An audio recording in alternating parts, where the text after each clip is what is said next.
standing ovation before you speak, you should sit down immediately because you have nowhere to go but down after that. So I proceed at my own risk. Well, let me begin by adding my words of encouragement to Governor Huckabee. Governor, you did an outstanding job.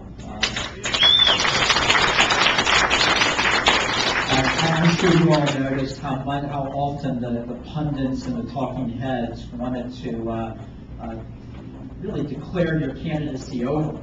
And they wanted to do that before people had a chance to vote.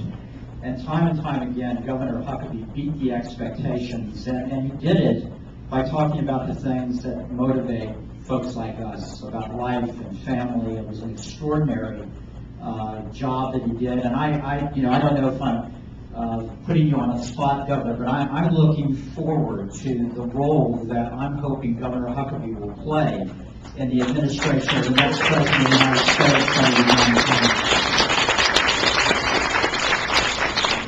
Well, I think we're seeing in the last couple of days what we've seen many times before when something really terrible is happening in the country.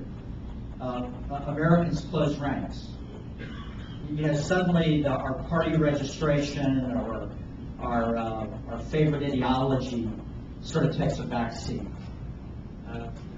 There's a few exceptions, which I won't get into this morning, but I think by and large, every American today is thinking about our fellow Americans down in the Gulf Coast and praying for them and hoping for the best.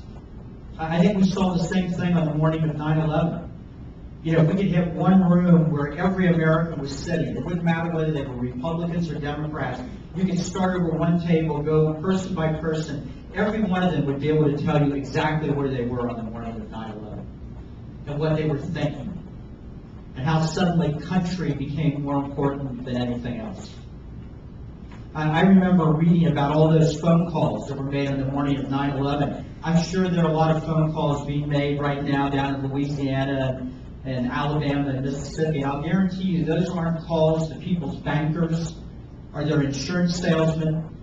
Those are calls home.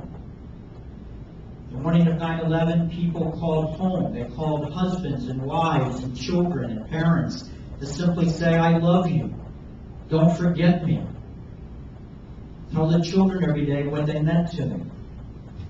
It's those permanent things of family and faith that come to the fore. I remember, a day or two after 9/11, all those Republicans and Democrats in the Congress that are normally doing battle with each other walked out on the steps of the Capitol and sang God Bless America together. Extraordinary moment in a city that revolves around the getting of power and the keeping of power.